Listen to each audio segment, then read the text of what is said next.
Welcome everybody to another edition of PreMarket Prep at the close. Spencer Israel, Joel Elconin, Benzinga Vice President Luke Jacobi with everyone. This is now the second Thursday in a row. We've seen a historic jobless claims number at 8:30, and the market rallied off of it. I'll throw it to Joel first. Joel, give us a quick recap of the day because it's at least from my point of view, unexpected. What a day. What a day. I got a big question mark above my head here because you've had a lot of action on both sides of the market. You had that jobless claim number where they hit it, they rallied it, and then they pounded it, right? And we took out the low from yesterday at 34 and a quarter, but quickly rebounded. And then, Trump worked a little magic there with the Saudis and the Russians. I don't know what's official or unofficial yet, but Spencer will have you do that. And that blew the shorts out of the water. Crude at one point went from 22.5 to 27.39. 27.39, folks. Backed off the close at 25.32. Traded a little weak here in the pre-market, but I got a couple spots I'll be looking to buy crude overnight, and we'll see. It's hard to be shorted because if these other countries agree to it, who knows how high crude can go. Gold caught support at 1,600 again, trading higher than it was after hours, up 50.80 at 1642.20. So trading range now that under 1,600, 1,660. Need to break out over 1,700 for a shot at 2,000. Silver in the green by 4.9% at 68.6 cents. Big day for silver. And then Bitcoin inching up on 7,000, up $670 at 6,880.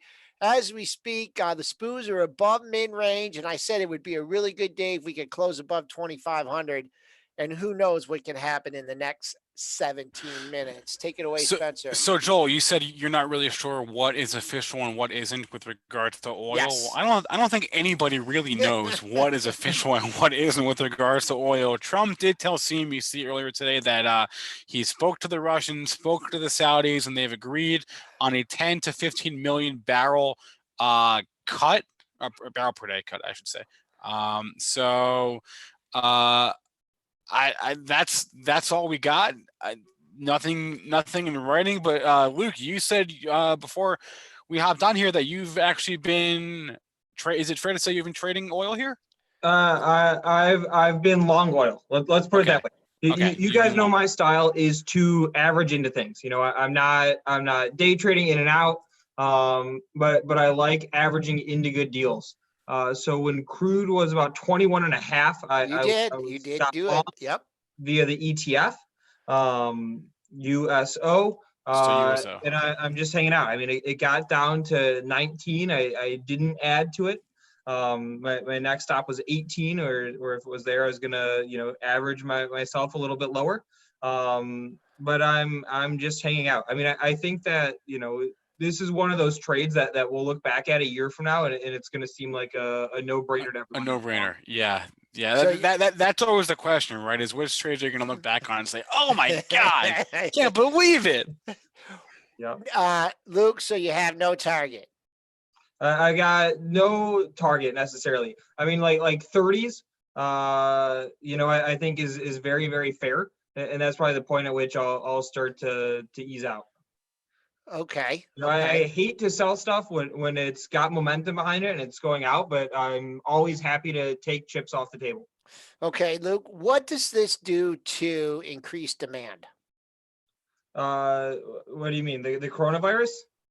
No, crude. I mean, it's about supply and demand, right? Yep, you were an economics major. You had the second highest grades in Michigan besides Dana in economics. Yep. So you have a supply situation, right? So you're doing something with the supply, but also there's supply and demand, and we have nobody going anywhere, driving anywhere, doing anything. So this is still a supply issue. Plus, you had crude heading lower into this event, right? Because of the electrification in the world and solar coming in. So, you got half of the equation here with them reducing demand. Aren't you still worried about supply? Yeah, I mean, so what I'd say is that again, we know that this is going to end. We even know roughly when it's going to end. And when that happens, Wait, we do? I mean, we know more or less within several months. Is it Okay. July? Is it September? Is it June? We don't know for certainty, but like we've got an idea that it'll probably be sometime in the second half of this year. I thought we had Luke Jacobi on. I didn't know we had Dr. Fauci on. But once everything gets back online, and especially all the places where oil is used in industrial means, there's going to be pent up demand. That we're rushing through materials, and there's going to need to be a lot of plastics that are going to be made, and in a lot of places where oil is going to be put to use. Okay. All right. That sounds good. Wait, so you said you've been buying it via the USO. So do you like track the price of the USO, or you just track the price of crude and go from there? I track the price of the futures. Okay. But USO is just such an easy instrument to use. Yeah. Yep. Okay. All right. Well, hey, you got yourself in it, Luke, and I'm glad. It's good to hear, man. It's a good call. You bought in the depths of despair. You took, near the low of the move. You had a plan. You were going to add to it, and well done. Thank you. Yeah. Now it's just the waiting game. Luke, did I hear correctly that last night you bought Luckin Coffee? Is that true? Yep. 3:00 yesterday, I went long Luckin Coffee. Let's pull that one up and see how it's doing today. Oh God.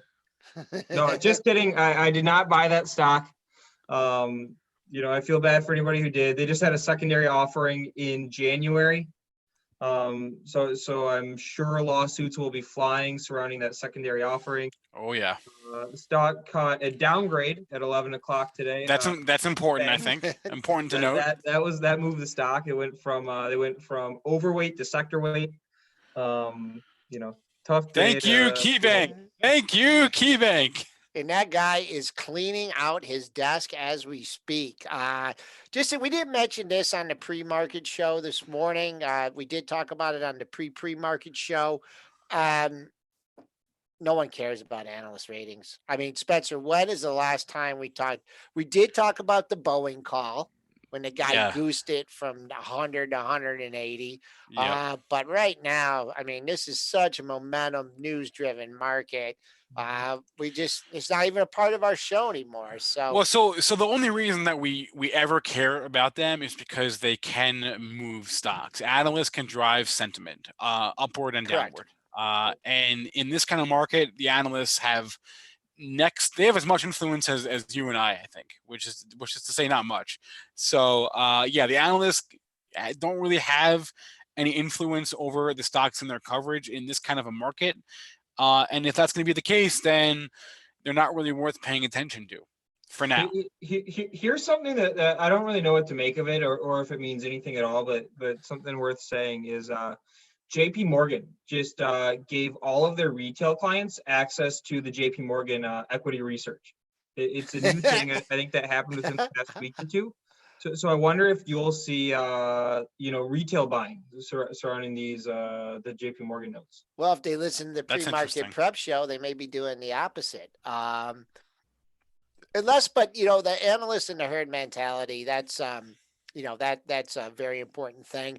Before we move on here from Luckin Coffee, did my pre-market prep stock of the day as Starbucks. Now, the algorithms and savvy traders were like, hey, bad news for Luckin, good news for Starbucks, right? And Starbucks opened up at 65.50, which was $3.50 higher, rallied to 68.70 and pulled back, made a new low on the session. But you guys can read that article. I'm a little cautious here on Starbucks just because they're bleeding money right now. Correct. A lot of store closures.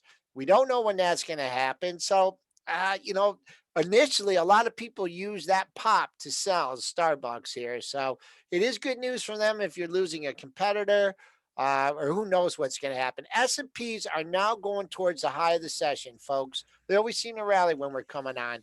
We're up here at 25.15. The high of the day is 25.23, and that looks like it's going to be an easy bogey here. We'll see what the imbalances are. Spencer, what else do you want to cover? Wow, that would have been that's a great trade there on Star. That's a great read. I regret not mentioning that on the show actually, but that read on that sympathy move on Starbucks, that is the definition of a sympathy trade right there. That's a great call. Yep. Does Starbucks do a lot of business in China? Not a ton. But they may now. Yeah. So how bad is? I didn't read into the Luckin. Is it bad? I'll be honest, I didn't read too much into it either. But they have 80% they have formed a special committee to investigate some potential fraudulent transactions. So reading accounting, that, Luke, when you talk about accounting and you talk about anything, there's nothing worse than can be in accounting than nothing worse news ever is when you talk about accounting. S&P's failed there at 25.15, kind of heading back down. Zoom is getting broomed here, huh? Zoom, ZM. Yeah, this is Can you pull that one up, Spencer? Yeah, here. Let me pull it up on my chart. This is not the first day. I mean, dare I say this is a trend now. I mean, Zoom's kind of cool. Zoom's really cooled off here the past few weeks. Well, there's some big privacy issues here that people are worried about. If you've been watching your Benzinga Pro here, so I don't know. I had a call earlier today with somebody at a bank, and they said they're no longer allowed to use Zoom in their organization. Oh, really? Yep. Yeah, we had a Zoom call scheduled, but we had to switch it over to just like a normal conference line. Well, I hope we're staying on it because even I can use it. But anyways, look at this one. Bad news here. This has a lot to do on retracement. I'm not sure if you want to try and catch a falling knife in this one. If you have shorts out, if you're looking for some targets on the short side, we haven't. What's our current low? Our current low is 114.80. But you think if this is really all the people are going to look at their portfolio tonight and they're going to oh, Zoom is down. Get me out tomorrow. I see a cluster of lows. Let's just call it 105. Those are some lows from earlier in the March. So if you're looking for a potential target on the downside, or if you want to nibble it along, maybe gets more momentum selling towards the century mark in shares of Zoom. So Luke, SPY is sitting here at 251 right now. I know that you it's fun to talk about stocks, but you're like me in that you mostly do broader indices and funds and ETFs and that sort of thing. So I know you invest in SPY. So talk about how you're sort of playing SPY here. Yeah. So even though my name is Hot Stocks Luke, and I like to come out with some hot picks, like my New York Times that I'm still highly convicted in. It's a conviction buy? It's a conviction buy? About 80% of my funds sit in ETFs. We just don't talk about it as much because it's a little bit more boring. But I've been using SPY to average in, like I talked about, I average into everything. I've got an average price right now of 270. So I'm still red on things. But I'm just sitting long, and if we're retesting lows and we break below, I'll get more long. But my rule that I've used for years and years and years, and this comes after blowing up so many accounts in my early days of trading, is stick to the ETFs. And every time that we've got a 5% move down, I add a little bit to it. So we're down 5%, add 10%, add 15%, add. Again, we talked about my time horizon is long. Yes. Margin is cheap. So if I need to be more than 100% long, I'm fine hanging out there. So that's my approach on things. Okay. All right. Is that a 5% from the high, or every 5%, every subsequent 5% fall? You know what I mean? 5% off the high. Okay. Every 5% off the high. So it's super linear. So you reloaded 6 or 7 times on the way down? Yeah, too many to count. Yeah, but I'll tell I'm more than 100% long right now. Yeah. I've said it before, and I'm totally comfortable being more than 100% long. Okay, well, that's what that's what makes a market. Spencer, we're heading into the final 4 minutes here. I still think we're going to make a new high here going into the close.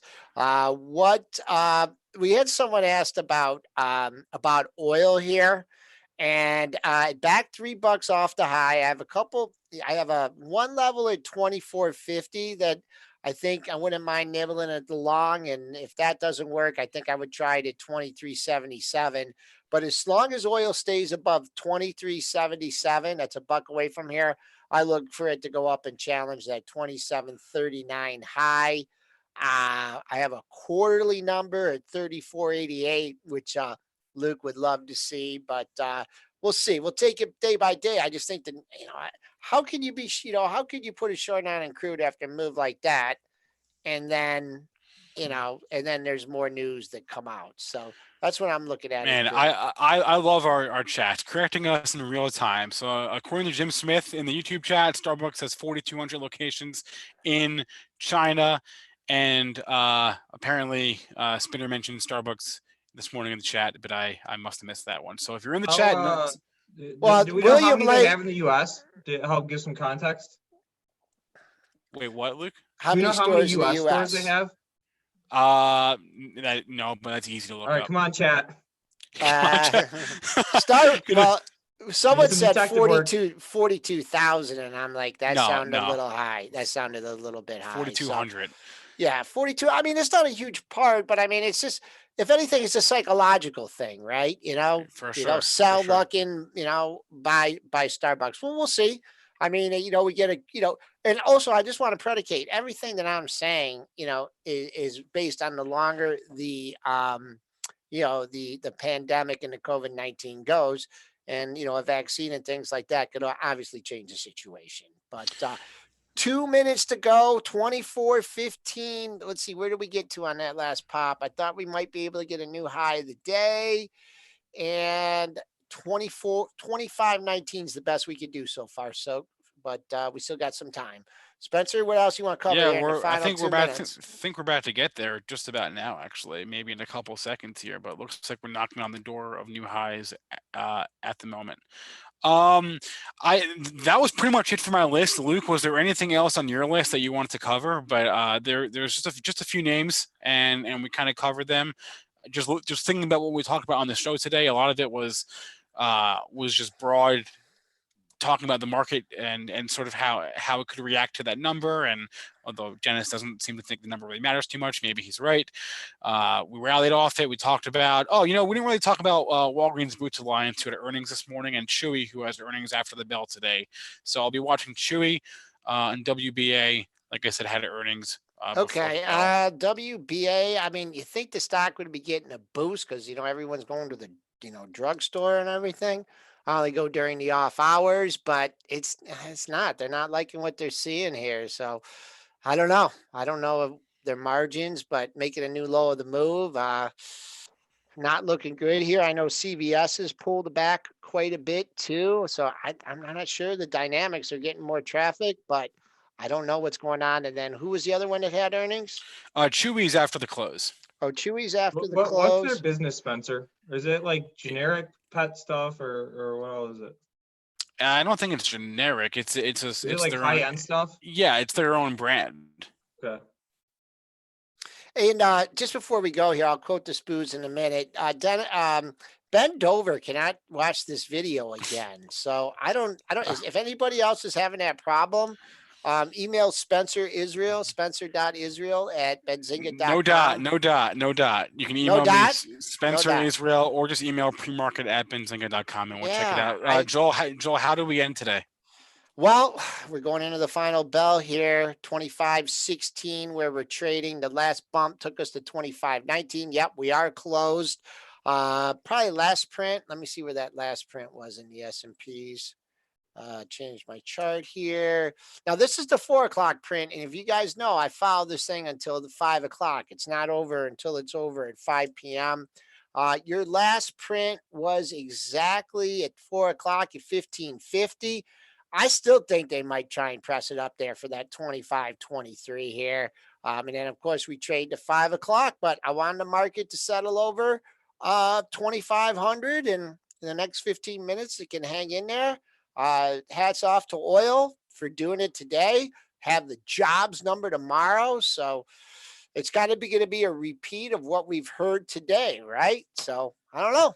Market's trying, it's not giving in. So I give the market, up 466, considering the volatility had. I think our range, did we have, didn't even have a 100-point range today, folks. We had about a just under 100-point range from 25.23 to 24.75. So the market's calming down, and that was one thing I talked about in order for us to have a sustainable rally.